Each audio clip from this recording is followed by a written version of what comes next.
All right, everyone, welcome to Lunch Hour Legal Marketing. Let's hit what you always wait for, the news.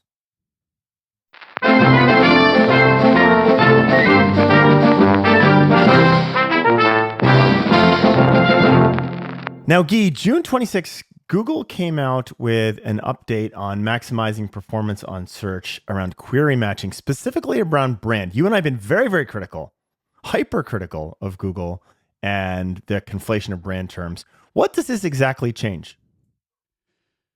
Well, it's supposed to give us a little bit more control over how brand is included or excluded in queries. There are 4 different updates, and we'll drop a link in the show notes. But essentially, it's a response to the problem that we've been harping on, which is that there's not a lot of control over showing and excluding and including brands.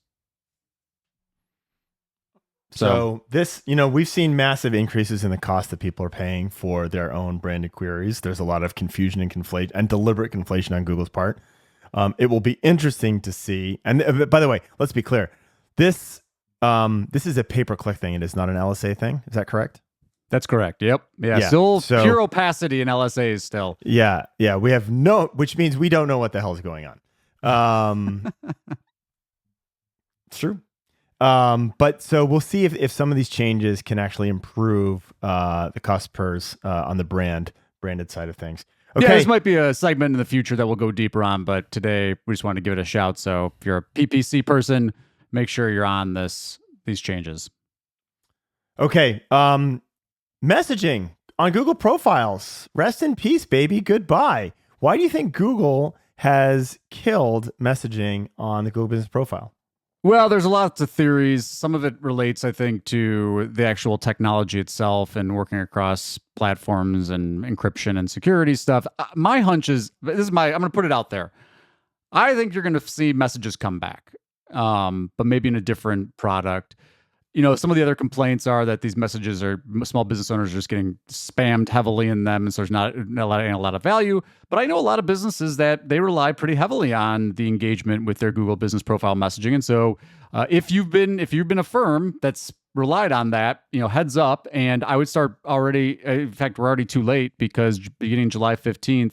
Customers can't start new chat conversations with businesses, and on July 31st, the chat feature will be removed. So I might put in your Google Business Profile something that highlights like, hey, we know that there's no more messaging, but here's how to contact us. Obviously, phone numbers, maybe scheduling links, appointment links, maybe put something in your posts or your FAQs so that if you had been relying on this and it's going away, you're telling people, hey, we're still available in these other ways. Okay. And you should probably download all of your history, right? So you can use Google Takeout and get all of your historical business profile chat data. I think that's probably something good to retain.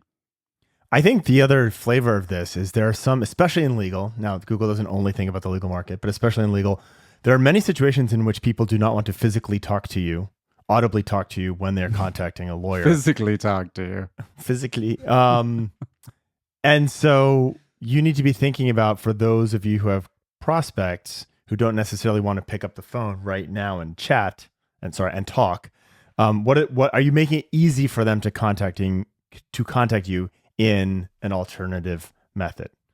Totally. And we don't know if this is going to impact LSAs yet.